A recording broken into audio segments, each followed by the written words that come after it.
to make friends, network, and to have the opportunity to do some things that you would not be able to do otherwise. So I can see that I've got Susan posting in the chat. She is our membership chair.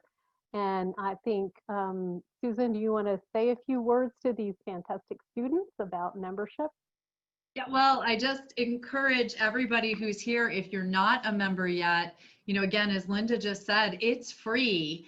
And the $25 membership, the premium membership, really, as you can see, ups the benefits that you have. But the sooner that you get involved, the more of the, you know, the more you'll be able to enjoy the benefits that are both there for while you're in school, as you segue into bar taking, which, although my original bar was 30 years ago, I just took the California bar 2 years ago. So I know the pain, and trust me, all the help we can get is what we need. So I highly encourage you to look into either the free membership or the premium membership. And I'm available to anybody. If you have questions, I put my email address in the chat. Please feel free to reach out to me at any time. I'm happy to speak with you, answer any questions that you have. Great.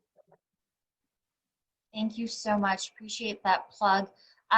There are links within this presentation which provides you with the URLs for the student membership portion where you can go ahead and join now. There's also an 800 number. I have gone ahead and uploaded this document to Google Drive. I'm so sorry to interrupt you, but we're seeing the presenter view, and so the font is really tiny. Oh. So because of how you're sharing the screen, so the font is just too small for us to see all of your amazing hard work. Let me go back and actually try to do this the other way. All right, well, that's good, because I'm going to go ahead and send you the link first to this presentation document.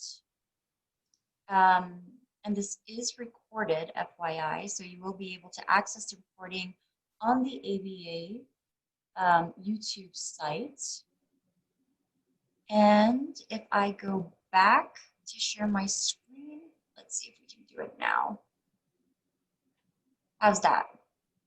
Hold on, that's not quite Not sharing it. it. There you go. Perfect. Yes. Perfect. Okay. Perfect. Thanks so much, Nikki. No, thank you. I appreciate that.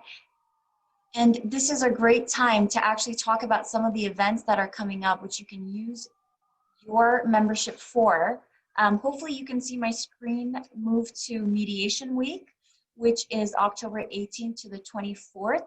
And we are fortunate enough to have with us one of the committee members who I believe has been helping to set up this program, Ms. Judith Starr.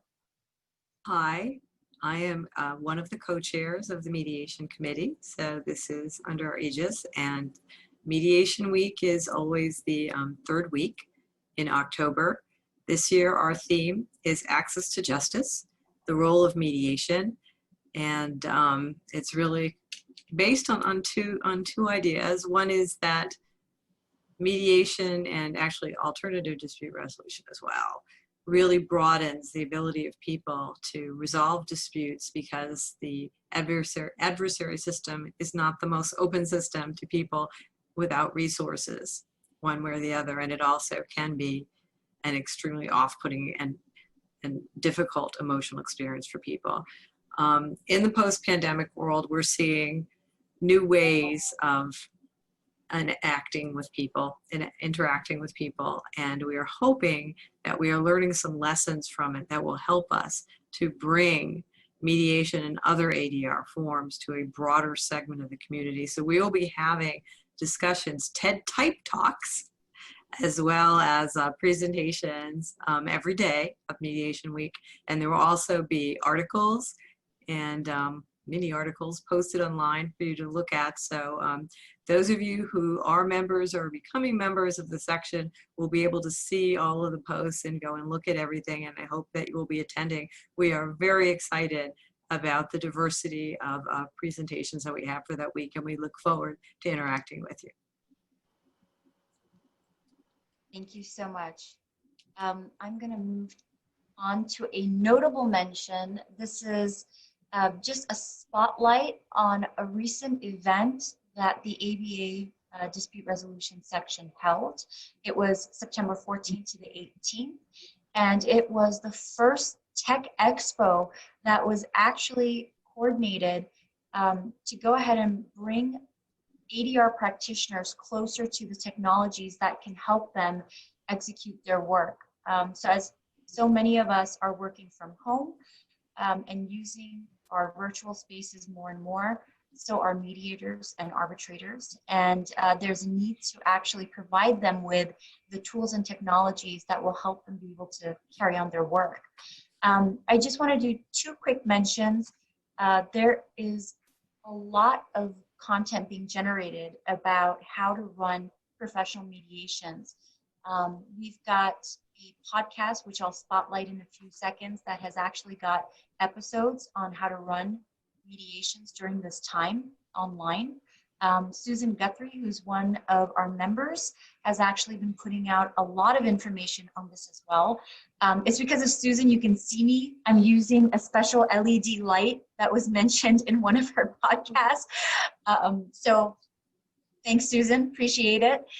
And with us today is one of the first exhibitors of this Tech Expo. I'm so excited to have him here.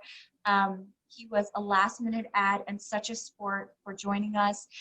He is from ADR Notable. So let me go ahead and pass it on to you, Gary. Great, thanks, Nikki. Well, you know, you set this up pretty well, but just a quick, you know, sort of context setting. You know, as the courts were closed down and mediators were forced to adopt video conferencing technology in response to the coronavirus, I would say what we observed was two things happened. One, there was an increase in the awareness about alternatives to judicial resolution of disputes because the courts were closed, and suddenly parties who were looking for resolution had nowhere else to go. We observed that I think that prodded the demand for both arbitration and mediation, and mediators who have, I think, a less formal context made a much more rapid, accelerated, and successful transition to video conferencing. And what we'd seen, ADR Notable is a product that has been designed specifically as a technology product for mediators. And until just recently, one of the biggest concerns we had was resistance in the industry or in the profession to considering too many new technologies. And I think what happened with coronavirus response and this abrupt shift to the medium we're on today is that generally there's a much broader interest and curiosity about new technologies that could be helpful to the mediation industry. And so I think for people who are considering a pivot into dispute resolution, you know, you now have a mediation industry for which the demand has grown and the profession is in the process of being dragged into the 21st century with acceptance of new tools and techniques. So in that context, then perfectly timed came the ABA section for Dispute Resolution Tech Expo, which was just this last week. And it was amazing for me because, as I say, I've been kind of pushing against some resistance to the technology, and all of a sudden this expo occurred, and the people who attended were energized, they were curious, and frankly, I got to watch sort of Monday, or the early Monday, Tuesday maybe, presentations, and because we were a participant and an exhibitor, after that, my schedule filled up with one-on-one demos for people who were interested in our product. And I'm looking forward to watching the rest of the presentations when the recording comes out. But seriously, I think, you know, many mediators have adopted this video conferencing and now want to know what other technology is available and what it has to offer them. And unlike other professions, I doubt very much, and I've been looking at this hard for several years now, I doubt the technology threatens to displace mediators. And there's actually a professor over at Oxford who tracks this. and ranks mediators as among the last professions to ever be threatened by technology. You know, the complexity of the disputes, which often invoke human emotional responses that are impossible for computers to read, will keep the need for mediators alive long into the future. And I think instead of being replaced, the mediators are going to end up using new technology that augments their human skills and helps them to be better prepared, more effective, and more efficient. So it's a great field to enter right now. And the Tech Expo was a perfect opportunity for a lot of mediators to pivot into the exploration of some new technology to help their practice. So I congratulate the ABA on putting on a stupendous event, and particularly Linda Seeley, who I know had a lot to do with it. So, Gary, I'm going to take a moment because, and I appreciate that. Thank you so much for talking about the Tech Expo. I'd really love for students who are joining us to also hear about your background, because you have also been in the legal profession yourself. You were general counsel, I believe, for IATA, excuse me, which if you could explain what that is for those who are not very familiar with the travel industry. I just happen to know it. Got it. Oh, really? So yeah, so the last job, I mean, I've actually moved through a few general counsel spots. So all in the travel industry for the most part. So general counsel for Orbitz, the travel website when it was first developed back in the year 2000, which gives you some idea how old I am. And then a tech startup that spun out of that. And then I moved to the International Air Transport Association, always referred to as IATA, which is the global trade association for the airline industry. And that's, that's where I pivoted toward alternative dispute resolution, because from the seat of general counsel of an industry, I could take a look around and see that alternative dispute resolution was not being used widely by the airline industry, which I thought was stupendously dumb. Because when you think about where ADR applies, long-term contracts, long-term commercial relationships, complex issues, things that no one wins when the public is inside the terms of the dispute, if it has to do with safety or the commercial terms of the industry. I mean, it's an ideal place for it, and that's what triggered my push into the alternative dispute resolution industry, and then ultimately fell back to my sort of startup mentality to create a company to help. And that's such a great story of a successful pivot, right? We hope. Well, thank you so much, Gary, for joining us, and I appreciate the note. The slide shows a link for ADR Notable, which if you go onto that site, I had a chance to look at it today. It provides a quick animation of how to use the tool if you're interested in understanding how mediators go through their actual life cycle and how they would actually use the tool. And it for me, as someone who's really not in the industry as of yet, it really helped to kind of pull things together from each step of the entire process. So I appreciate that. I am going to do a quick mention about the Resolutions podcast. So for those of you who are podcast junkies, you will not be disappointed. This is a fairly new initiative from the dispute resolution section, and it is really well curated. There are wonderful episodes across various practices of work, whether they are family law or commercial arbitration. There are mentions about things like events that are taking place in Mediation Week. We're going to hear about one coming up called Ombuds Day, which is a really unusual name. And then, of course, about the Tech Expo that just recently happened. If you are a student who is considering how to get more engaged in dispute resolution, this is a great way to just get more information through a podcast. It's a great way to also follow up with the speakers on that podcast. If you're looking for some research, a lot of the speakers provide data points for your long paper. If you're like me and you still haven't finished it yet, I've got that next semester. I'm mining through these podcasts, seeing what I can pull up. So great share. It is available on Apple, and I believe it's available through SoundCloud as well. So the links are there. You can go straight to it. And now what I'd like to do is introduce, yeah, go ahead. And Spotify for all those Yeah. right here. It is on Spotify. Thank you so much. Yes. Appreciate that. Great. I'm a Spotify Premium student member, so I will look that up. We are now ready to move into our next section. As some of you may or may not know, the dispute resolution section actually runs a bunch of competitions, and one of them just announced their winner.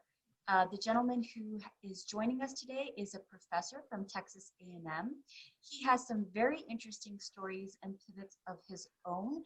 In fact, if you go to his contact page, you'll hear a great story about his mother who went to law school at 35 with children. So I wanted to go ahead and introduce Professor Peter Reilly.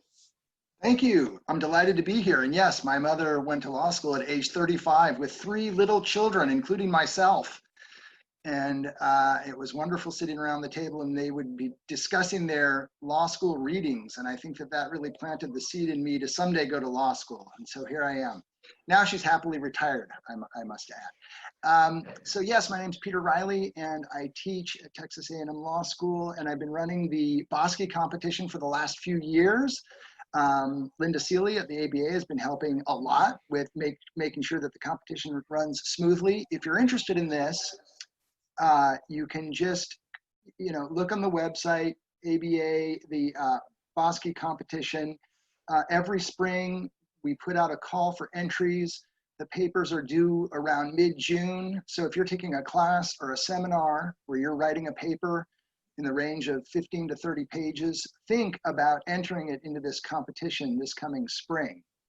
And so this year, the award goes to Olivia Stitz, who is a 3L from Sandra Day O'Connor College of Law at Arizona State University. And Olivia, could you just wave your hand? I think she might be on my next page, but I just want to, okay, so there she is waving her hand. And I just want to talk for a minute about Olivia. She's very busy in law school. She serves as executive articles editor on ASU's Corporate and Business Law Journal.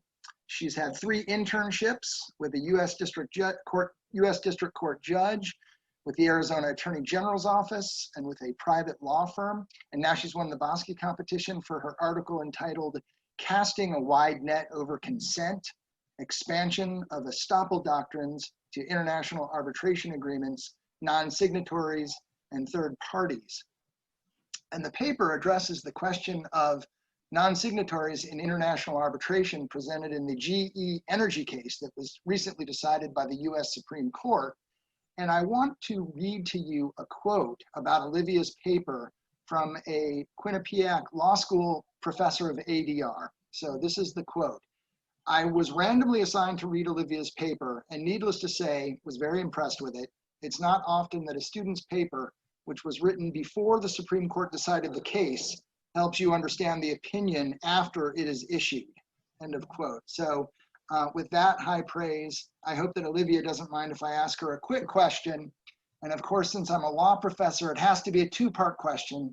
That's critical. So the first part is, Olivia, how did you become interested in ADR, and more specifically in writing about arbitration, which is a little bit more technical, a little bit more of a technical area? And my second part of the question is, you're a 3L and you're going to have to now pivot.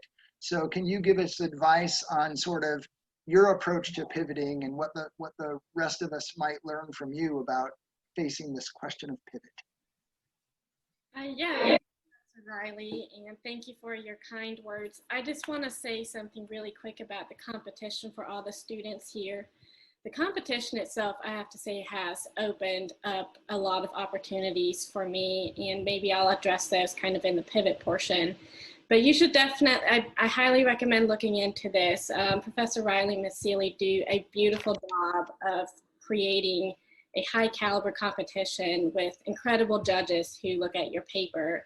And it is just such a privilege to be able to participate, have your paper reviewed by these professionals, and then even having the opportunity of maybe publishing your paper with the ABA. So highly recommend looking into that. And so going back to your questions, I started ADR or being exposed to ADR by attending our school's Schiefelbein Global Dispute Resolution Conference. It's a free conference, but it was really interesting meeting the speakers and hearing about the topics, which are challenging and intellectually interesting. So that kind of encouraged me to stick with this. And ultimately, I've had amazing people I got to work with, which pivoted me into writing this article and participating in this competition. I pivoted into ADR, as I mentioned, because the competition gives you the opportunity to potentially publish your paper, but you have these amazing judges who read your paper. So you're getting exposure into an industry that is otherwise really difficult to get into from school. I think most schools pay less attention to the ADR dispute section, and you really have to actively kind of engage yourself. But I do want to encourage you to do it because it's rewarding. All the professionals I've met so far, including the speakers today, are really nice, they're fun, they want you to join, and they're happy to have you be there and interested. So that was kind of my pivot into it, and I hope it continues to grow for me. That's great, thanks. And I just want to say, if you're interested in this, look at the website, because the website posts all of the previous winners. It's got winners going back several years, so you can get a sense of what previous winners have written about. That might even help you come up with a topic if you're currently in a class. And I also want to say several people have encouraged you to join to join the ABA. Some of you probably know that one of the most persuasive words in the English language is free. And I think it's terrific that they make it free. I would highly encourage you to sign up. It is a difficult area to get into. There are many areas in the law where there's a certain path and everybody knows exactly what the path is. And that is less so for ADR. And so if you're interested in this area, something like the ABA can be extremely helpful, being involved with the ABA and being involved with their activities. So I highly encourage that. So thanks again for allowing me to be a part of this evening. Thank you so much, Professor Reilly. And Olivia, appreciate you coming in and discussing your work as well. Again, for those of you who are listening in, oh, are you able to hear me? Yes, okay, I'm getting nods, so I figure that's a yes. On these slides, there is a button below for Olivia's paper, Casting a Wide Net Over Consent. And if you need to find out about the other winners, the Bosky competition page is there and we'll give you access to that as well. So what I'd like to move into next is an introduction of an associate director of a very unusual named office, Ombuds office. This individual happens to be the marketing director, as I mentioned earlier, or excuse me, marketing committee lead of our, sorry, you got an upgrade, Liz. I know, I have so many different titles. You can use whatever one you'd like. Well, she's like a director for us. So it's a huge undertaking, which she has kindly decided to step up and volunteer for. Liz Hill, folks, please take it away. Yes, thank you. So did you want me to talk about Ombuds Day? Is that what we should do now? Yeah, please. I would love, actually, Liz, if you can give us, you know, some of your background and talk about your own pivots. Because oh, sure. Yeah, sure. Absolutely. So again, my name is Liz Hill. I'm currently the Associate Director for the University of Colorado Boulder's Ombuds office, which you can see there. And yeah, I've had a couple different pivots in my career thus far. And I expect there'll probably be more. But I actually, before even going to law school, started out as a hotel and restaurant manager. That was my major, hotel restaurant management. So worked for Hyatt for several years managing restaurants, then decided there's got to be something better than this. So no offense to anyone out there who manages restaurants, but the hours were insane, and not that it's gotten that much better, but I just figured it was time to try something new. So why not go to law school, right? I was going to go to get my MBA, and my grandfather said, no, if you're going to go get a graduate degree, you might as well get a law degree. So went to law school, which was a pivot in and of itself. And then after law school, I was actually a tax litigator. I actually did state tax litigation for the state of Arizona in the Attorney General's office. And so I would say my next big pivot, which was the one I was going to talk about tonight if I get questions about it, is the pivot from litigation to what I now do. And you did say it was a strange word. It is an unusual word, which is an ombuds. And there's several terms that we use to describe our work: ombudsman, ombudsperson, ombuds. So it is a strange name. And before I get into what that means and all of that, I'll just say, so that was my significant pivot from litigation to ombuds. And I'm going to be honest, I didn't even really realize I was going into the dispute resolution field. So my situation is a little different than many. You know, being a tax litigator, we didn't mediate, we didn't arbitrate. Everything either settled between the parties or we went to court, we went to tax court. And so never really had much, and law school didn't really introduce me to those concepts. So I didn't really know much about the field. And so it wasn't until I accepted my role and found myself as the assistant ombudsman for the state of Arizona that I was like, oh, this is a form of dispute resolution. Okay, interesting. I guess I'm in the dispute resolution field now. So so that was kind of one of my big changes. And we can talk more about that. But let me just ask the group with your little thumbs up. How many have heard of an ombuds or an ombudsman or ombuds day for that matter? Okay, I see some. I'm going to scroll through my screens here. Okay, I see some. Good. So I am going to give a little bit of a background about it, and I'm going to try to be brief because I know we don't have much time. But you know, it's confusing because the word itself actually means representative. It's a Swedish term, means representative, and it's been around since the 1700s. But interestingly, we don't represent. Like, that's not what most ombuds do. So there's different types of ombuds. So that makes things even more complicated, right? There's different models and there's different types of programs. So advocate ombuds do probably mirror that representative type role, but the other types of ombuds do not. And so I would just say at the core of all ombuds, what kind of unites us and brings us all together as a profession is that we're confidential, independent, and impartial. And whether we're working for, you know, a university or for the government or for a private corporation or we're in healthcare, whatever our role or model is, at the very foundational level, ombuds are trying to help whatever their constituency is to navigate and address issues and concerns. That's really the bottom line. And how we go about it and the different services we provide, whether it's mediation or shuttle diplomacy or coaching or whatever, that will vary. So that brings us to Ombuds Day. So Ombuds Day, and Nikki, you can give me the you know, the hook if I'm talking too much here. But Ombuds Day, you know, has been around now for 3 years, and Chuck Crumpton is on this call. So thanks to Chuck, really, because he was the impetus behind this. He was a council member for the section several years ago, or just rolled off, and happened to say to our then Ombuds Committee Chair, Chuck Howard, you need an Ombuds Day. You need to bring this profession together. All these ombuds everywhere, no one knows who you are and what you do. So you need to do something to promote this profession. So Chuck Howard brought that idea back to the Ombuds Committee. We submitted a proposal, and voila, the ABA dispute resolution, section of dispute resolution, declared the second Thursday of October Ombuds Day.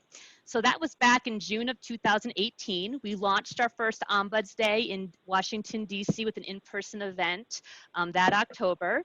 Last year was our second. We had 3 events. We had an event in D.C., an event in Chicago, and an event in Boulder, Colorado. And by event, it's an in-person gathering. We have speakers and other activities. And I'm not going to talk too much about other things we do because Ken's going to. But that's kind of how it all got started. And just real quick, you know, the purpose of Ombuds Day, if I had to outline it, and I'm going to look at my, I'm going to cheat, I'm going to look at my notes here, is one, to educate the public about the role of ombuds, right?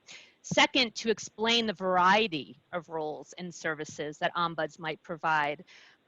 Third, encourage greater use of ombuds programs in all different sectors and industries. And lastly, to highlight the value that ombuds bring to their constituents. So that's really the goal of ombuds. And it also, of course, brings together the ombuds community. It brings all, like as Chuck Crumpton initially thought, brings all the different types of ombuds together for a common purpose. And that's what our ombuds committee strives to do as well. So even if you've heard of ombuds and know a little bit about them, I really encourage you to attend some of this year's programming. And so with that, I'm going to kick it to Ken, Nikki, if Ken could have a few minutes just to highlight some of this year's activities. Yeah, and I think that's a great segue. I will say before Ken starts speaking that we're going to keep it fairly short. I also want to make a note that Ken also has an unusual name, and I actually had to go back to the Resolutions podcast to figure out the way that this was pronounced. So Ken, I'm really proud of myself, and I'm going to say that it is Ken Skodacek. Very good. Thank you, Nikki. I appreciate it. Yeah, it's funny, when we did the podcast, Adam did a great job, but one of the things that he messed up was my name. I actually had to have him correct the pronunciation of my name. Even funnier is that I went to my brother's wedding about 6 or 8 years ago, and at my brother's introduction, I realized that my brother and I, who have the same last name, actually pronounced it differently. I've had to pronounce it so many different times in corporate events that I've pronounced it in 3 syllables and enunciate he doesn't. So enough about my name or whatever. But yeah, Ombuds Day is coming up, October 8th, 2020. It's been around, this will be its 3rd year. I actually entered the Ombuds role just before Ombuds Day in 2018, and I met a number of different people, and I found it just a very welcoming group. It was interesting to learn about the position, about the opportunity, about the profession. So what we decided to do is take the ABA's support of the sort of national proclamation of Ombuds Day, which is again October 8th, 2020, and see how we could leverage that to create greater awareness on a more local level. So what we've been working on doing is obtaining state proclamations. So we sought proclamations in all 50 states. So they're starting to roll in, and we're posting them on social media. And we're taking, with COVID, I was hoping that we would have more in-person events, but what we're doing now is we're doing virtual events. So we have 2 virtual events scheduled, focused simply on Ombuds Day on October 8th. They're both there on the slide, one at 10 a.m. Eastern, so we can get some people from outside the U.S., maybe from Europe. And then we can also get some other people at the second time at 4 p.m. Eastern on Thursday.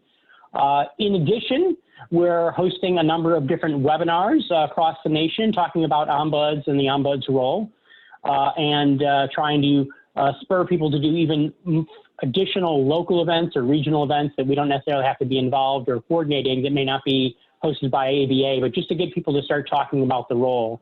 And again, the podcast that you mentioned, I am a podcast lover. I have tons of podcasts on my phone, and something about hearing about something when you're listening to it comes across better. And John Lee, who's on the Ombuds committee and is also on the Ombuds Day subcommittee, and I did a podcast, and it was hilarious because pretty much every question that the host asked us, John and I had very, very different answers about what the Ombuds role was, and it just sort of highlights the sort of unique position we're in. But that's it, and I can tell you more about my pivot later, but maybe we can go on whenever you're ready, Nikki. Thank you so much. I really appreciate it. And I really thank both of you for being on today, because this is the next event. So for folks who are joining the ABA Dispute Resolution section, this is it. Come out, learn more. It's not every day in our programming, whether it's at school or outside, that we get an opportunity to learn about these different career paths. And I think this is going to be a great opportunity to learn exactly that. And Ken will mention it, but he is actually not a lawyer by background. And that will be a very interesting discussion to talk about as well. I am going to do a quick change in our lineup of speakers, because I did promise a speaker here, Mansi Karol, that I would go ahead and front load her. And I was hoping to do it a little bit earlier. She's got a 1-year-old. I'm going to go to her next and introduce the Director of ADR Services, Mansi Karol. Thank you, Nikki, and I really appreciate it. It's great seeing everyone. I'm pleased to participate in this event.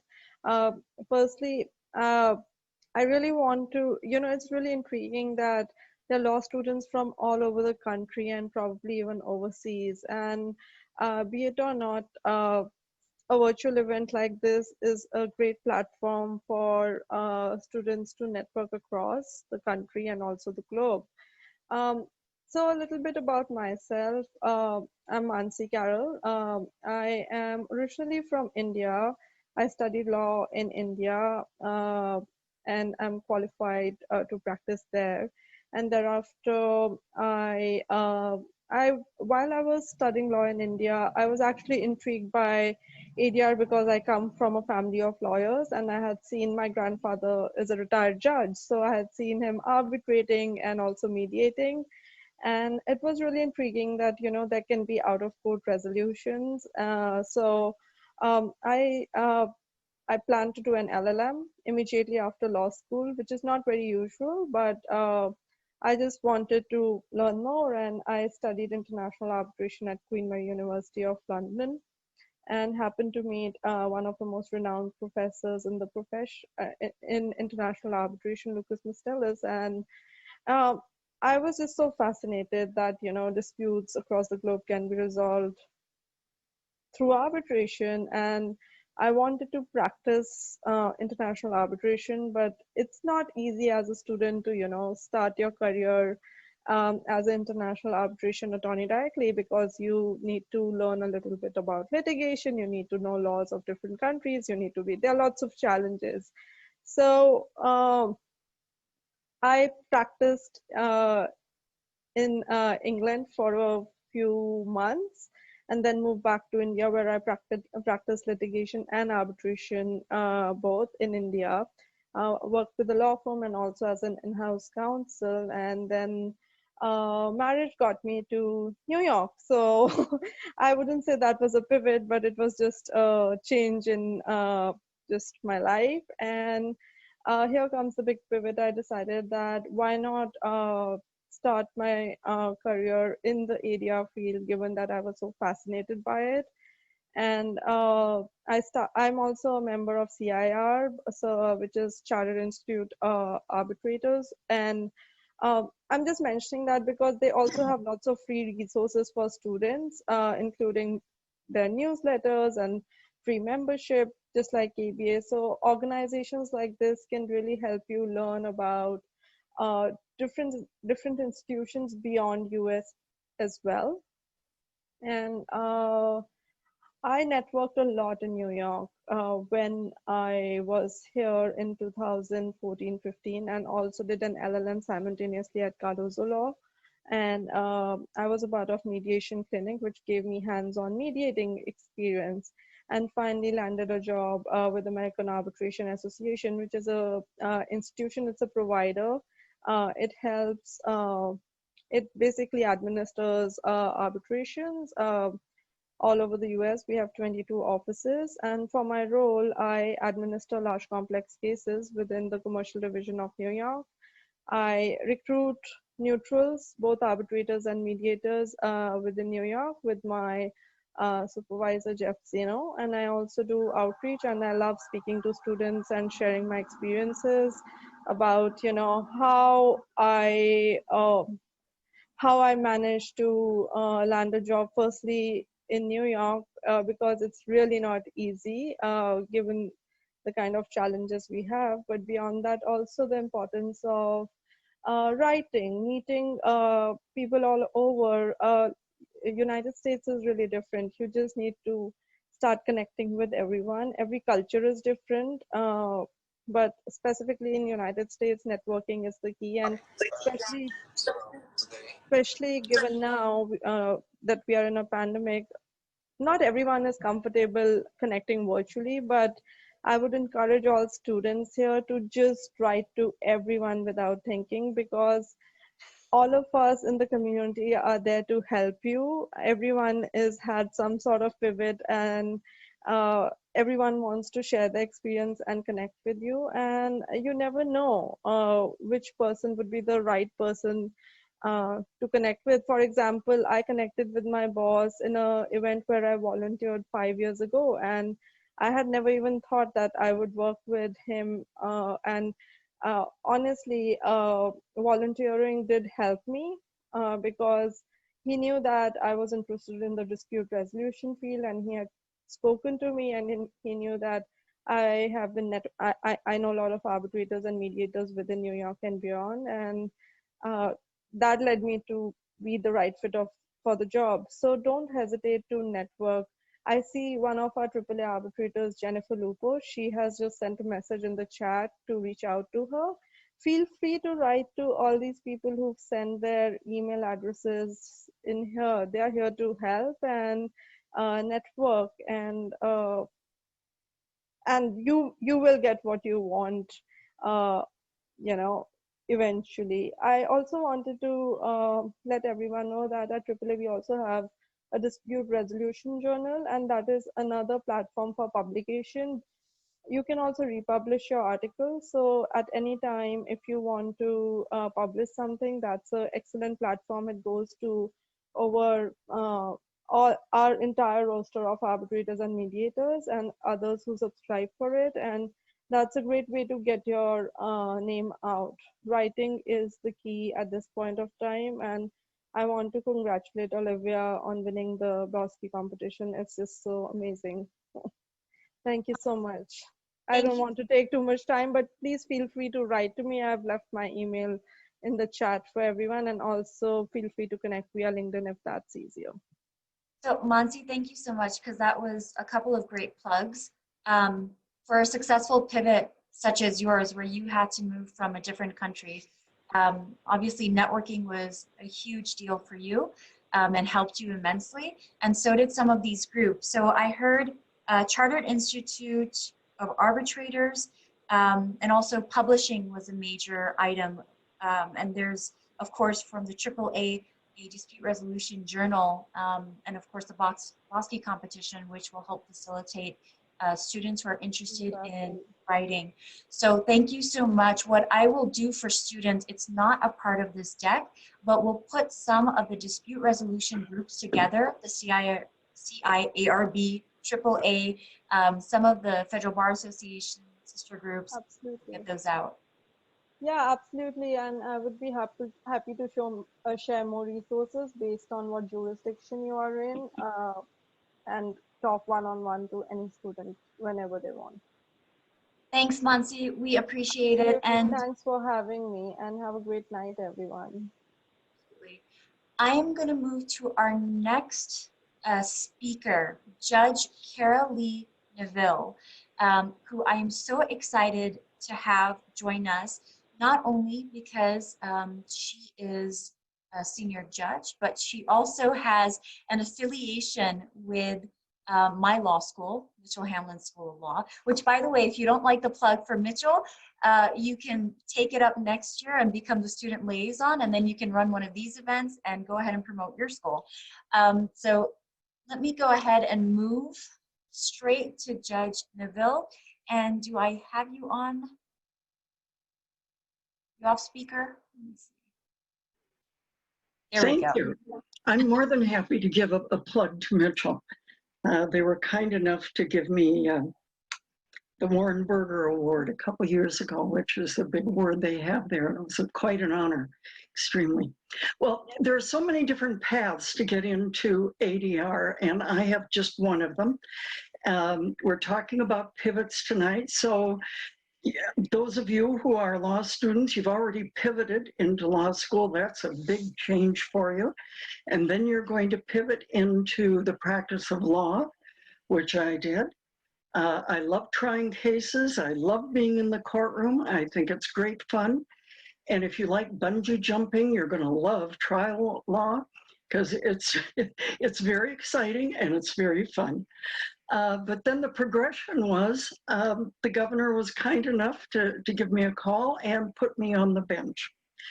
And being on the bench is great fun. very interesting.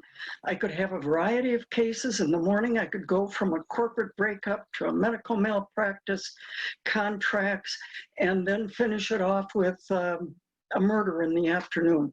So, I mean, there's a wide variety of things that you can do when you're on the bench.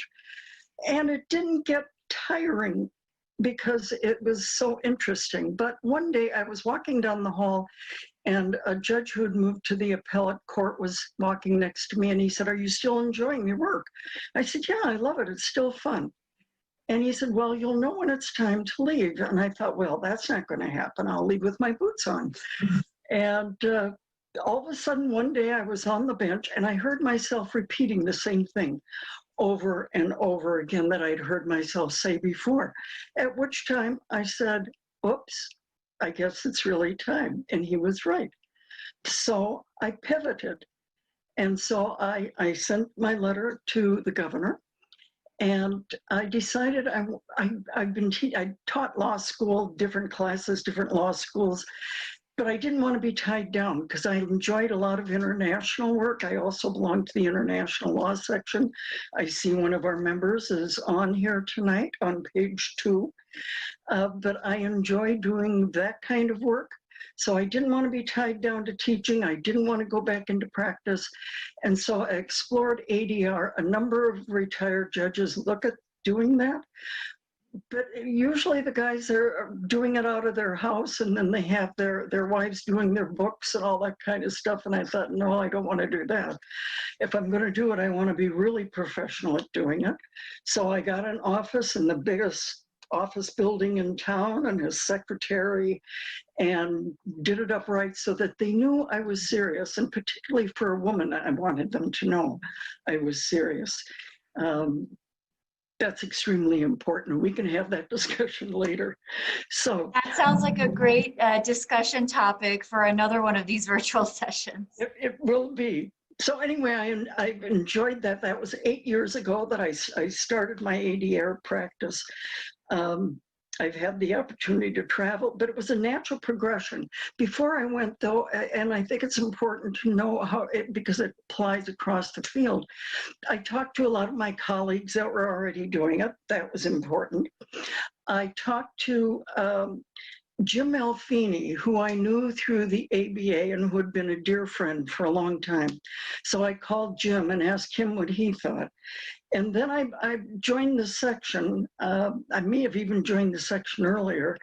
And that is a huge, huge resource. And I can give a plug for the ABA because, like Linda, I'm a bar junkie. But it was wonderful joining this section, and the people are so welcoming and so willing to share the information that they have, coming from all different aspects, as you'll find from hearing from all the rest of the speakers. And so it seemed like a natural thing to me. I'd been writing opinions for years, so doing the arbitration work wasn't scary to me at all. And mediation, my clerks always said I could settle any case they ever saw, so I figured that was probably good for mediation. So I've enjoyed it. I've pivoted, and I'll get into the next pivot if you want me to, but I don't want to overdo my time. No, thank you so much. I really appreciate that. And what I'm just checking, and I apologize if I forgot to mention it earlier, but for those of you who are on the line, as speakers are presenting, if you have questions or there's something that you want to ask, please go ahead and feel free to put that into the chat. And although my view is a little bit small, even though I'm using 2 plasma screens here, somebody I know, one of my friends, Ray or Susan, will go ahead and pick that chat up for me and that question up. I did have a quick question for Judge Neville as she was speaking. You'll note in her bio, there's a lot of international teaching and lecturing that she has done, and on various areas of practice and across the world. I mean, Moldova, Belarus, Rwanda, Cambodia, China, I mean, the list goes on and on. And I'd love to hear that pivot into academia that you made, because I noticed we've got other speakers here who can probably talk about the same. They've moved into academia as well after practicing, and if you could just spend, maybe a few seconds on that, speaking of what that transition was like. Did you like it, and what was it like teaching at those places? I loved it. I do a lot of that through the international law section. And probably one that would be interesting to you was through Reilly, the Rule of Law Institute that we have. And I serve on their board as well. But I was asked to go to Kosovo and work with the judges in Kosovo, the judiciary, to set up the ADR for the country. They call ADR not only in civil cases, but in criminal cases, which can be a little touchy, but we talk about criminal sentencing and that type of thing here. But that was extremely interesting. Going to Turkey was absolutely wonderful, serving on panels there with law professors and others who are professional. They were very focused on labor law in Turkey. And unfortunately, after we left, there was, as you all know, a problem, and a lot of the lawyers there have been incarcerated, and it's been a problem. So I enjoy going to a lot of the countries that are emerging democracies and teaching there. Poland was one of the first ones. And the reason that it's so important to do this around the world, in Poland, the judges had over 2,000 cases on their docket. There's literally no way they can get to those cases, and they wait for people to die, literally, to start clearing their docket. There are other countries, whether you're talking Cambodia or won't mention some of the other ones, where they feel that the judiciary may be corrupt and they don't trust it. So if you talk about ADR and that you can go in and have a neutral go in and help you mediate your case or do an arbitration on your case, it takes the pressure off of the judiciary, and B, if they can trust you as a neutral, just think what it can do and how many people can have access to justice in all of these other countries that don't have it anymore. Thank you. Thank you so much for sharing that. There's some great points that you raised about access to justice, but there's another point about diversity, which I think our next speaker, this might be a great segue to go ahead and introduce her, and I think she can touch on that as well when she introduces. So thank you, Judge Neville. I would like to move next to our founder of Capital City Mediations, Ms. Rebekah Ratliff. Thank you, Nikki. Good evening, everybody. It's great to have you all on this Zoom tonight, and show stamina that you showed up. So kudos to you for taking advantage of this opportunity. I'm Rebekah Ratliff. I am a mediator, arbitrator, and consultant. I have a national practice, but I'll go back a little bit so you can see my pivots. I'm a 25-year commercial claims adjuster, complex claims, companies like Chubb, CNA, Fireman's Fund. I spent 25 years handling insurance claims. So I was the investigator, evaluator, negotiator in subject matter areas like personal injury, wrongful death, auto and trucking, medical malpractice products, commercial premises liability, nursing home litigation, and municipal. So in 2016, I left corporate America and I founded Capital City Mediations, which is it's actually a national mediation, arbitration, and consulting firm. And the consulting piece of my business is how I held on to my love of the case evaluations. So I, for defense and plaintiff lawyers, I do neutral analysis or case evaluations because of my expertise in various subject matter areas. So I want to stress to you the importance of some things, but let me just tell you what I'm able to do as a result of the work that I've done. Again, mediator, arbitrator, consultant. I happen to be a FINRA arbitrator, so that's the Financial Regulatory Authority. I am a CPR, mediator and arbitrator. I'm on their distinguished panel of neutrals. I am the second vice chair of the National Bar Association's ADR section, and I'm the ABA's Dispute Resolution Section Diversity Committee co-chair. I lecture, I'm a speaker, presenter, lecturer in the legal and insurance industries, and also at law schools, which I really enjoy. I always love talking to law students, so I'm excited about talking to you tonight. And also in the collegiate space. I'm the founder of the HBCU Impact Program, which is a program that's designed to attract, educate, and employ students in the insurance industry, because what most people don't know about insurance, so you see I've held on to that skill set, insurance is recession proof. Insurance touches everything.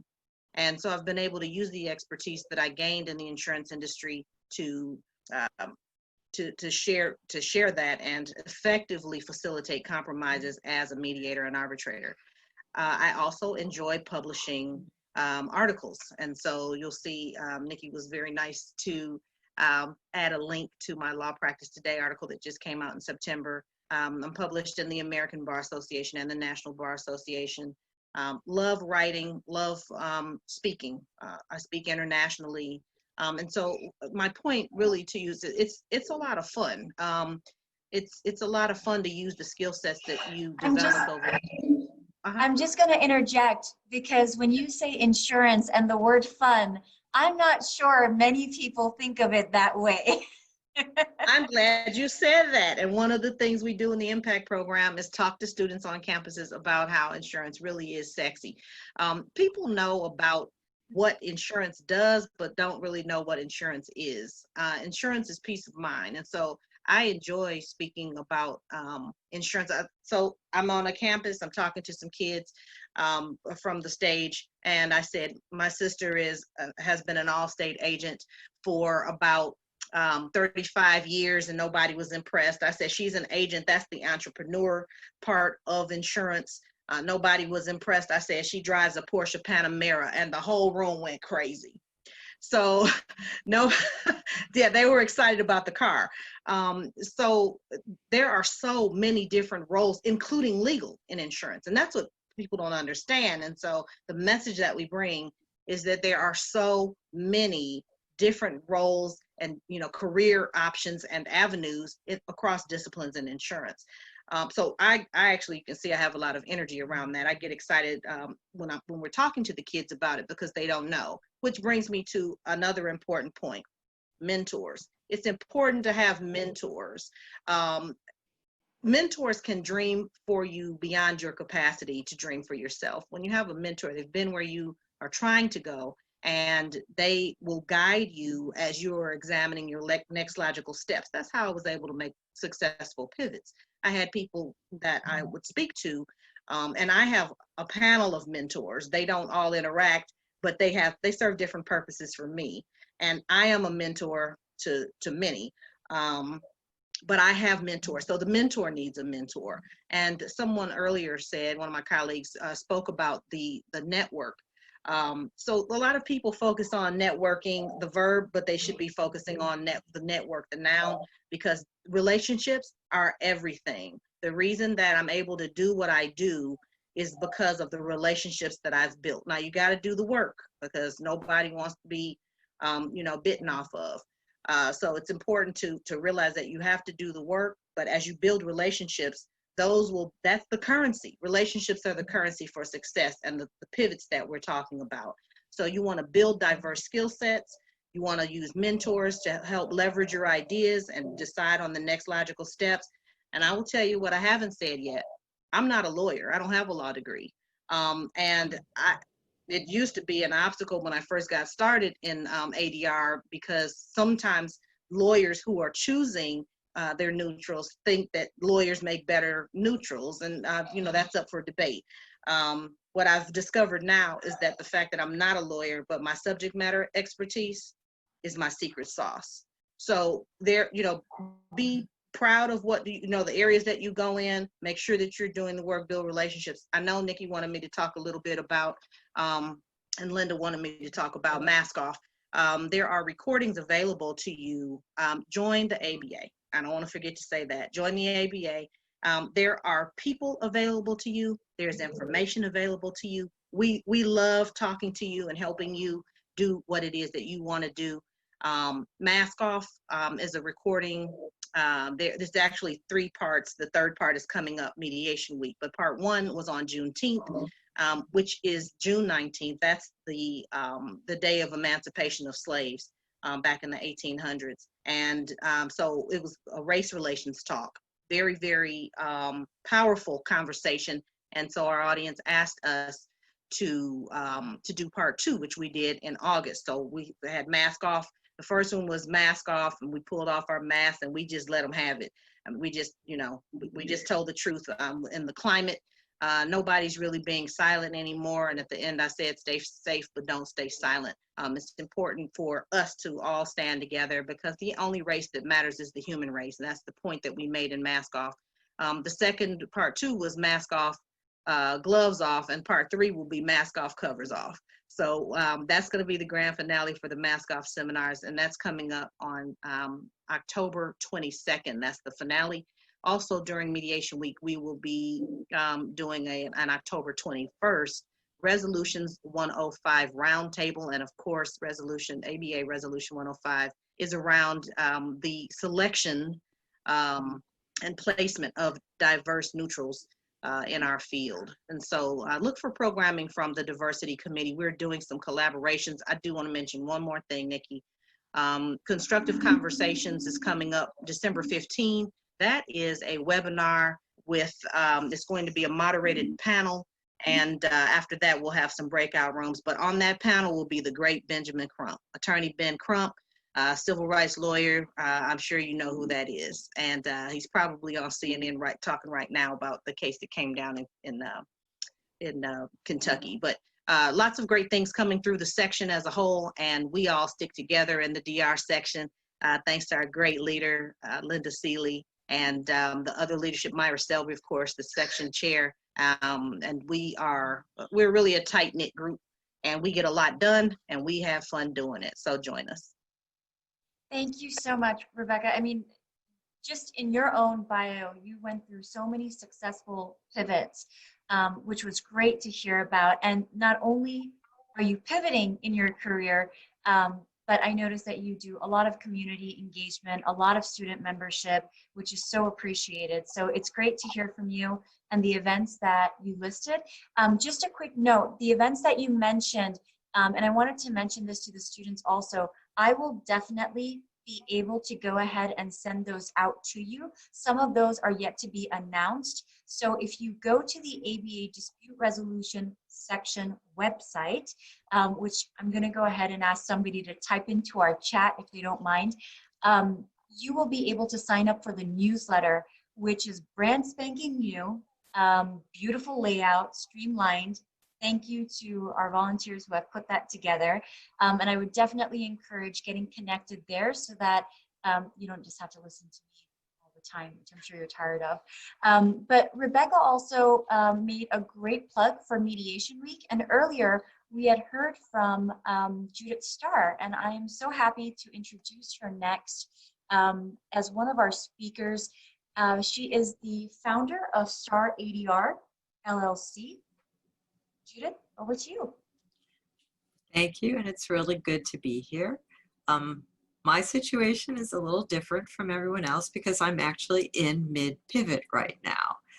I left the federal government at the very end of 2019, formed my business, moved down to Florida and started my business in January, got certified in February, and immediately, hit the ground running.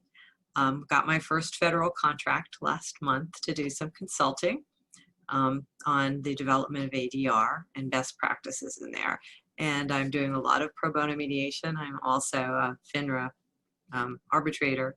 So I'm keeping a hand in a lot of different areas. Plus I'm doing some writing. I got one article out and I have one in peer review right now on probability for mediators, which I'm very excited about. What Rebekah was saying really rang true to me.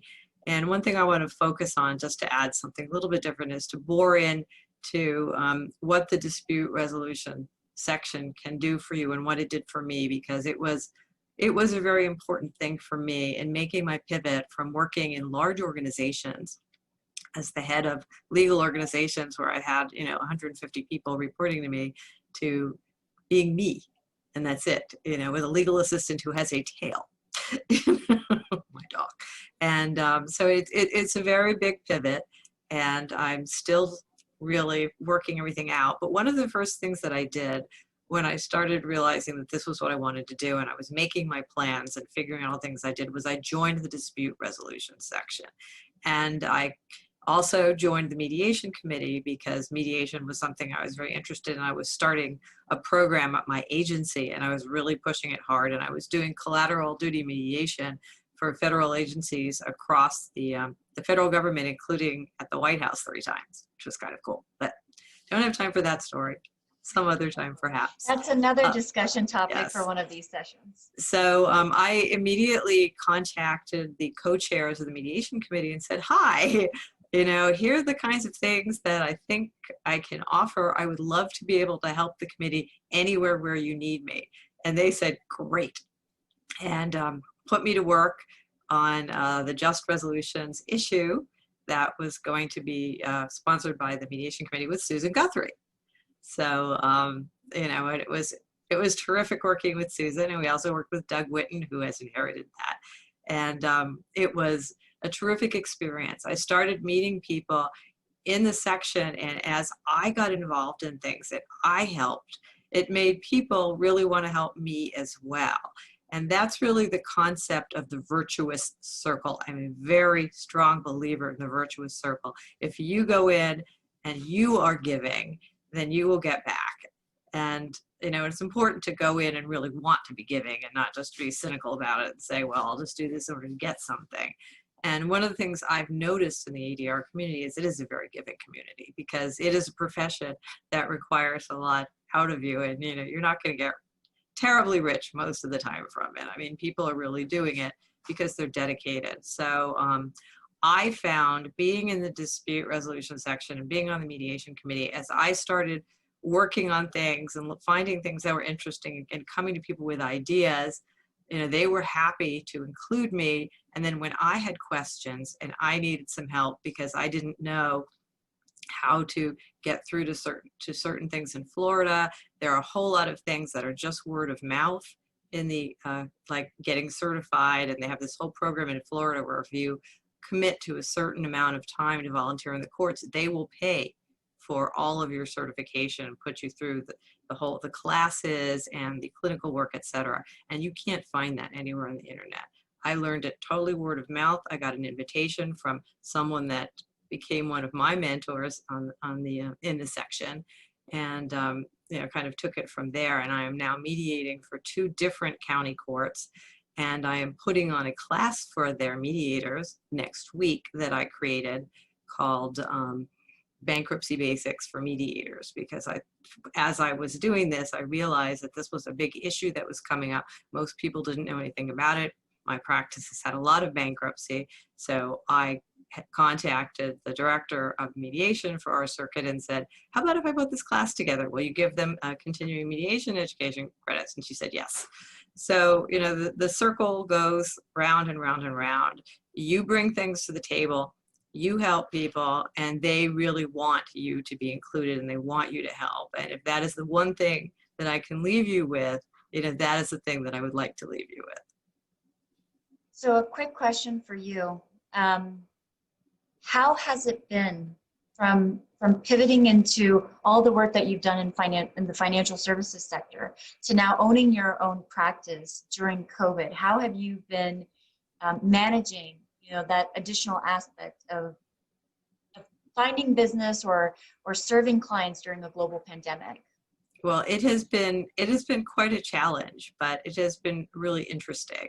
And I never thought that I would be following my co-chair and friend Susan into the virtual world quite so quickly. I was really amazed at Susan because she was one of the first people that, went all virtual. And, I was very impressed by how she had done it. I did not think that it was something, back in December and January, I thought, well, it'll be something I'd like to learn and it'll be interesting to do, but, I still love being in court and I enjoy that, and a few months later, the doors came down and I said, oh, it is time to really learn this virtual mediation stuff. And Susan was kind enough to offer me and our other co-chair her class, which I took. And then I went into what I call speed dating virtual mediation here in Florida, where they are asking us to take on, full day's set of mediations, which could be, 6 mediations in one day, and, go through them. And I have been learning how to troubleshoot people's problems with Zoom, which was not exactly in my skill set before. And I've also learned how to quickly get agreements done, and I've learned how to use, PandaDoc, which is an alternative to DocuSign, which has the great advantage of being free. So that was the other thing I'm doing. And I'm doing talks and webinars, like I did one for the Rotary Club here on Zoom. So a lot of the things that I was going to do, I also reached out to the Chamber of Commerce, and I have been talking to them about ADR programs for small businesses. That hasn't gone as quickly as I had hoped because of COVID. It really slammed things down. So a lot of meetings have been postponed, but I'm hoping to be able to pick that up. And I would say, if you're trying to set up a small business, don't forget, if you're a lawyer, sometimes you don't think about these things. Don't forget that you can get contracts with federal and state, and you can get certified as a small business. You can talk to the Chamber of Commerce. I joined our Chamber of Commerce immediately, and we have a great Chamber of Commerce. They're really helpful. They're really nice. They give you an opportunity to have a platform to talk to people. So, I'm still really at the early stages, but I'm very encouraged by how it's going. I think that's a great plug. I mean, I don't know how many of our students are currently enrolled in courses which are educating you about owning your own practice. I am, and I'm trying to understand that world, especially as it's changing very quickly and you have to be online. And so another great resource that was mentioned was the Chamber of Commerce, and potentially reaching out there to just, again, as somebody had said earlier, to network, right? It's about the relationships that you're making. So I think that's a great plug. I will probably want to hit you back up for conversations around what you think about bankruptcy coming up, given that what the trend will be with this global pandemic and all these businesses shutting down is an uptick in some of these bankruptcy filings. But we'll keep that for another date. Thank you so much for speaking and joining us. And I'm so excited to introduce our next speaker as well.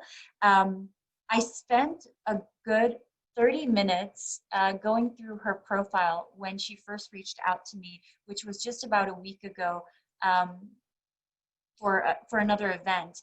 And I think I've ended the slideshow, which is not right, which is not what I meant to do. Hopefully you can see my screen.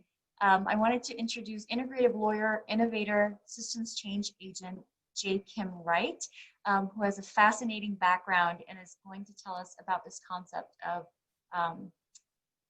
integrative law. And you can't see my screen, so that doesn't really help. Screen. Oh, shoot. It's just my bio. So I think that Linda Seeley recommended me for this because I'm the queen of pivot. Before I went to law school, I worked in the hotel industry, worked at Walt Disney World, and I ran a domestic violence program. I did a lot of things before I became a lawyer. And I became a lawyer in 1989. And I had this opportunity to join a small law firm. It was going to be one of those like slam dunks. There were 2 other people. Oh, I forgot to mention Peter. I had 7 children when I went to law school. So that was a pivot as well. Anyway, so I had all these pivots, and then I had this great, this was going to be stability for me. I was going to work for this law firm, and I was literally going to start the next day after I'd, gone through interviews and everything. And I got up the next morning, and I actually, if you on my LinkedIn, you'll see that there's an article about it. And today is the anniversary of, in 1994, I got up and my entire life collapsed. The job fell through. The house I was about to move into fell through. My partner left me. My grandmother died. You know, like it was like one of those days that I say the canvas was cleared. And it was like pivot on steroids. And so I had to collect myself.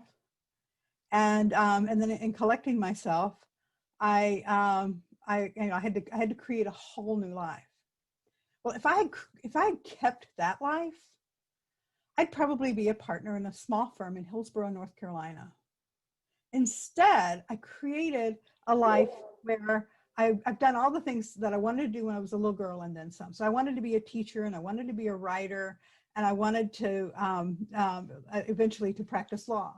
And I've done all of those. I've majored in international studies. I wanted to travel around the world and I've also done that.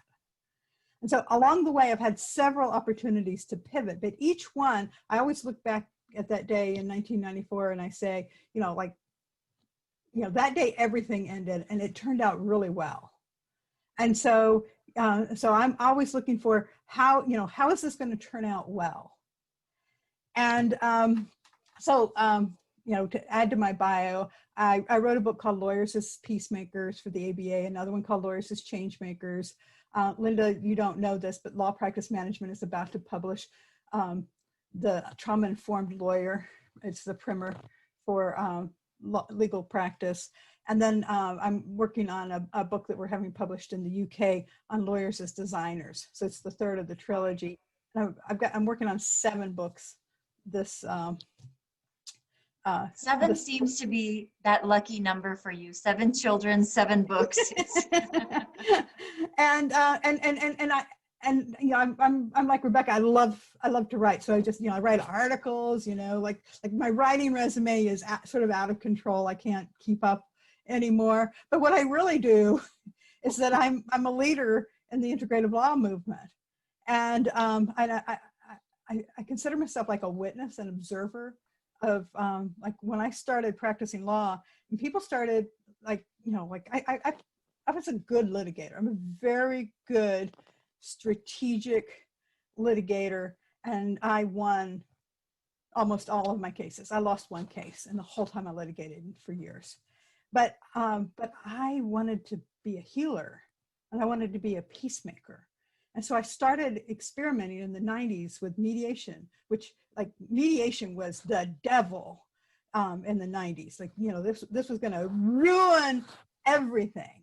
And I became a collaborative lawyer and I started doing restorative justice. And I started noticing that all of these sort of had the same skill set, the same value system, and that they were coming from the same place. And so then I started looking at, well, what other approaches are doing that? And so that was my first book was about the US, the Lawyers as Peacemakers book. And then Lawyers as Changemakers was a few years later, and that's about the global movement.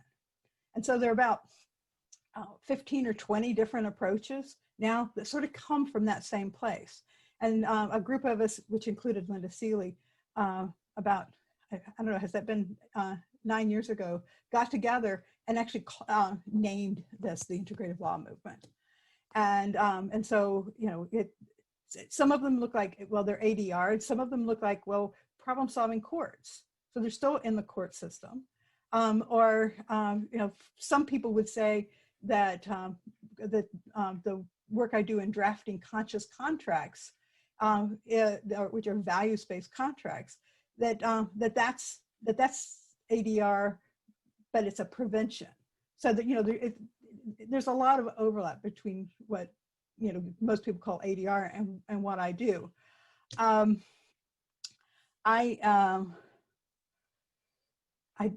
As I traveled around the world, so I gave up my house in 2008, and I traveled around the world and started finding people and finding that it was like a new consciousness emerging, that people would be in Johannesburg, and suddenly one day they would wake up and they say, I can't do the old way anymore. And they would design something new. And so there are all these people who have, quote, invented like a holistic approach or integrative approach that had something in common, and they felt very, very alone. Like, you know, like they were the only one in the world. They were the weirdest lawyer in their community. And so I started collecting those people. And so I would go and, like, to make a living along the way, I started offering trainings.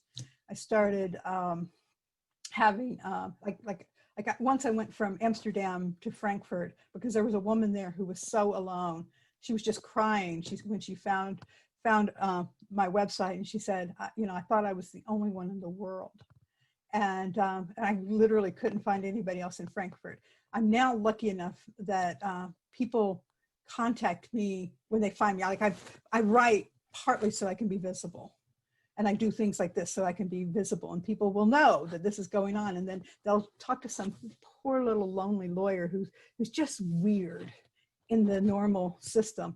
And they'll say, you know, you ought to talk to Kim Wright.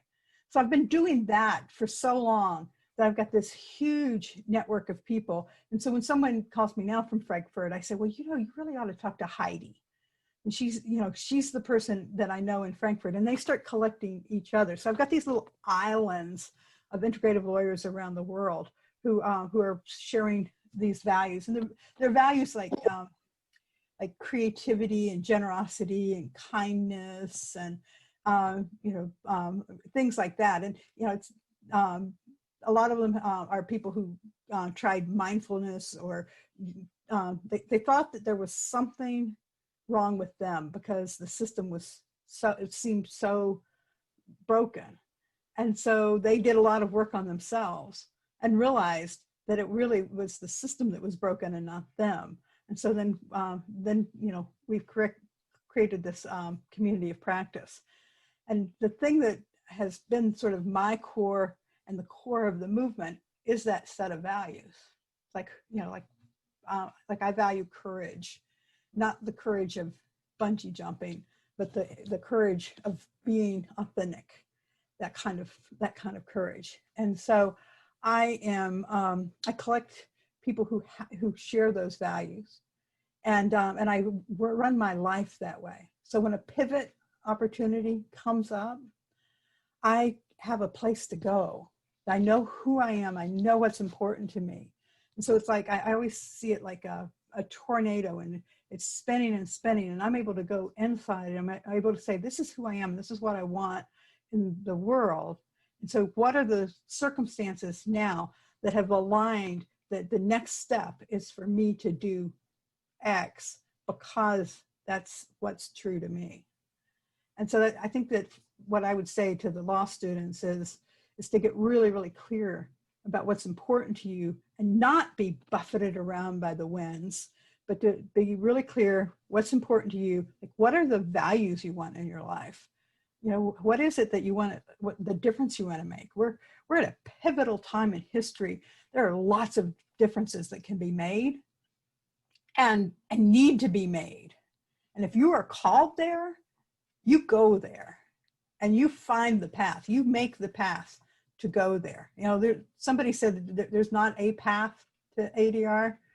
There's not a path on your career. There's not like somebody's, you know, hasn't said, you know, this is what's going to happen. You're going to do the A, B, C, and then that's going to lead you to D, E, F. You're led to believe that, but it's not, it's more like A, Z, F, J. And so when you see the thing that calls to you, that you're passionate about, that you can't not do, that's where to go. Thank you so much. I really appreciate ending on that note, almost ending. Ken, I haven't forgotten you. But for those of you who have been listening in and who have been with us throughout the entire programming, you'll notice that we sequenced the speakers in such a way to provide a lot of the guidance, tips, and tricks on how you can successfully pivot, whether it's reaching out to this ABA dispute resolution section, finding other networks and like groups, publishing your writing, reaching out to your communities and actually giving back and contributing, or as we just heard our last speaker discuss, going inwards and really thinking about the values and the beliefs that you hold and using those as anchors to have you move forward. And I am so thankful that we have the speakers that we do, and thank you all for sharing that. We did specifically keep Ken at the very end for those of you who came in a little bit late, because we wanted to make sure that you heard another repeat of the Ombuds Day information, and that you don't miss attending the events that we have there. So Ken, I am actually going to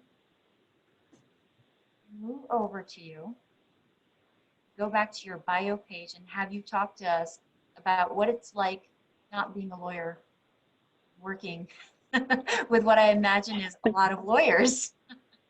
Yeah, exactly.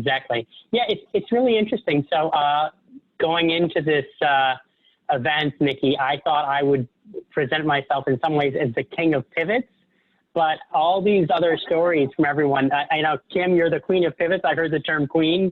That's great. And Rebekah and I went to the same alma mater, University of Illinois at Urbana-Champaign. So she has a very interesting background. So I think maybe the two of us have some of the same secret sauce. I mean, I started my career as an engineer, not as an attorney. And well, even before I started my career, I worked, when I was in undergrad, I had a good friend who liked a woman.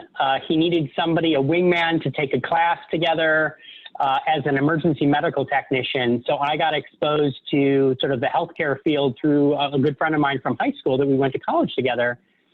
The girl that he was interested in, the woman that he was interested, ended up not going in the class. So he had already convinced me to sign up, and I said, you know, dude, we're in this together. You're sticking with this class. And I became an emergency medical technician in the late 80s, early 90s. This is dating myself. This is when William Shatner of Star Trek fame had a show called Rescue 911.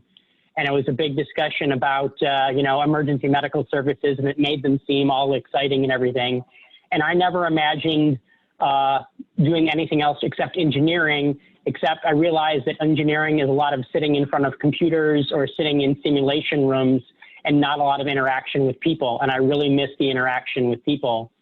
And so I pivoted my career from a engineering role to a clinical engineering role where I was working with healthcare providers and explaining how the products worked.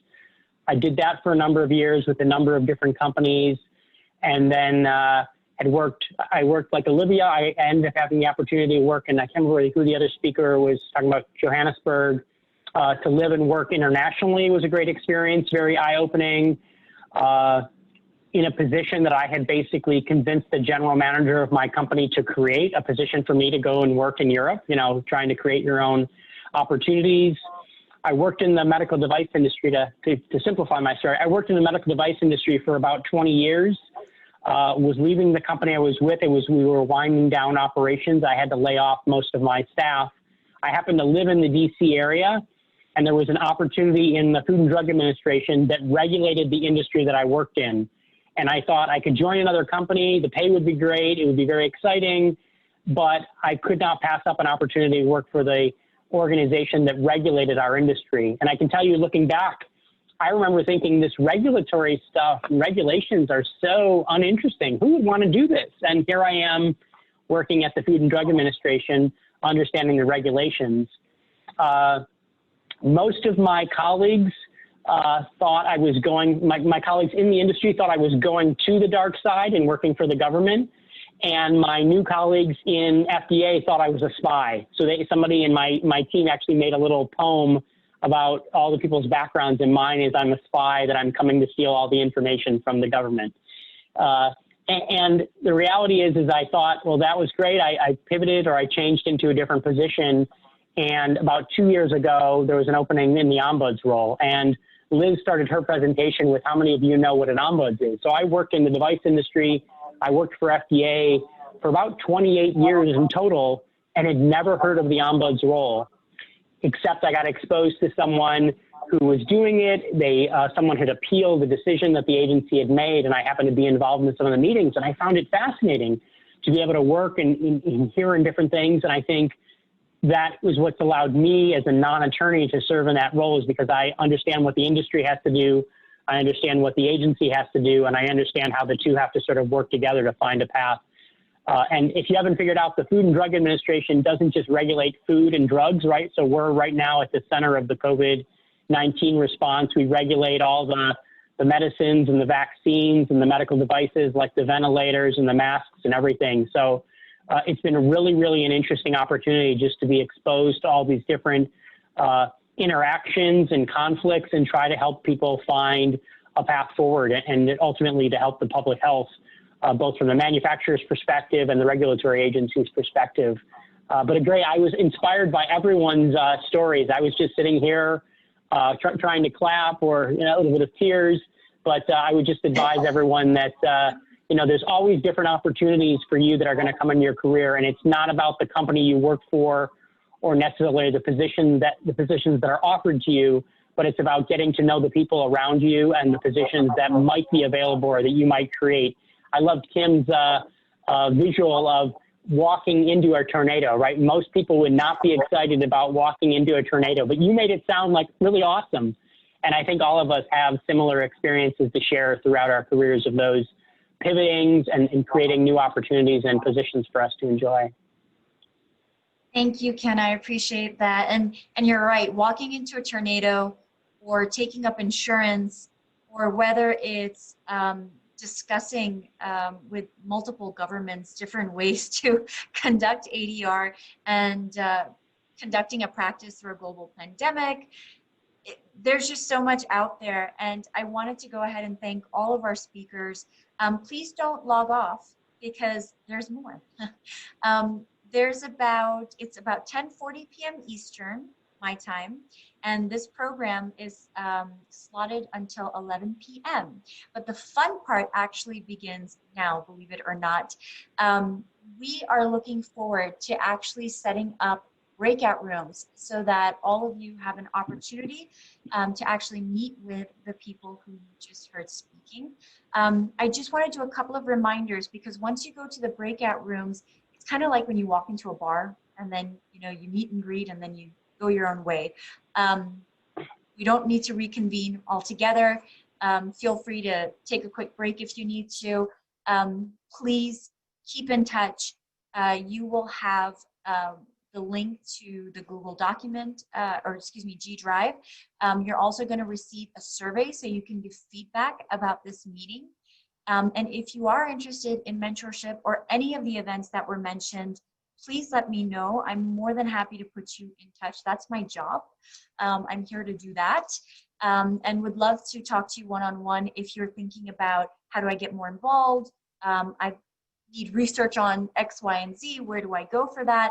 I have, in the span of a month, met so many different people, had an opportunity to really dig into an area of practice that I love, which is law and technology, and kind of connect with folks whose books I'm reading. I mean, earlier you heard from Professor Reilly and also from Gary talk about, technology and law, and I'm connected to people on LinkedIn who are writing these books, right? So I just wanted to throw that pitch out there, especially as you're thinking about research and work. Again, you're networking, you're creating relationships, but this is supposed to be meaningful for students in a way that is also practical, right? So get as much out of this as you need. Okay, so without further ado, I'm gonna just ask Linda, Liz, Ray, Susan, if you have any last parting thoughts as I kind of work on getting this breakout room section set up. No, not really, but I do want to thank all of our speakers for such fascinating, interesting, and inspiring words about the pivot that you did. So really, really appreciate that. Yeah, I want to echo that. At first, I thank all of the speakers who came and just shared their stories. I have to say, I know so many of you well. I feel like I've gotten to know you even better. I didn't know of all the pivots, and I think that's actually one of the really interesting parts about a career in law or a career in ADR is I bet if we talk to almost any member in our section, they've had career pivots. It's something about this particular career choice or career path that seems to have a lot of twists and turns. I myself have had more than I care to even remember along the way. So it's been very interesting, and I've learned something new about all of you, and I've met some new people even today that I have to follow up with. I found it fascinating. So I really encourage you all as students. One thing that Judith said that I wanted to follow up on, and I think Liz mentioned it in the chat, is one of the most important things about this section is getting involved. One thing that Judith didn't mention is that Just Resolutions that she and I both worked on together as our first project as members of the section was only about 2 years ago. And now Judith and I are co-chairs of the membership committee. I'm the membership chair of the mediation committee. I'm the membership chair. We both have had the opportunity to really get involved. And as much as we do with the section, we get so much more from what we do. And that's what keeps us coming back and just doing this. And a night like this really proves that. I will have to say, only Susan would be so happy to have so much more responsibility and be doing all of these roles, because she does have a lot of work at her. Same for Liz as well, right? Yeah. We have a little bit going on right now. It's good. And Ray, special thanks as well to you and Susan for helping moderate the chat and helping me figure out Zoom. Ray, I did want to give you an opportunity. Was there anything you want to leave us with? No, I think everybody said it all. I'm glad that folks were able to make it. We're hitting close to my bedtime, so I'm running low on expressiveness. I'm a morning person, so if you guys wanted to do this at 6 a.m., I'd have been like at an 11. But it really was great to hear all of your stories and just to be reminded how fantastic our colleagues are and our new colleagues, right? Law students, you're also colleagues. We're so glad to have you. Like, you get to shape the profession. And don't forget that, like, you're what the profession looks like in 20 years. And, don't go changing. Just bring all your righteous awesomeness in and make it, and like make the profession everything you have to bring to it. So that's my word of encouragement. And frankly, same to all my colleagues, like, keep staying who you are and being these variations on what it is to be a radical lawyer these days. So yeah, really glad everybody could make it. Thank you, folks. Well, I'm hoping you did it, right? You managed to get there, even though it's almost 11 or 10 where you are. Well, we still got 15 minutes, so hold tight, hold strong. You guys got this.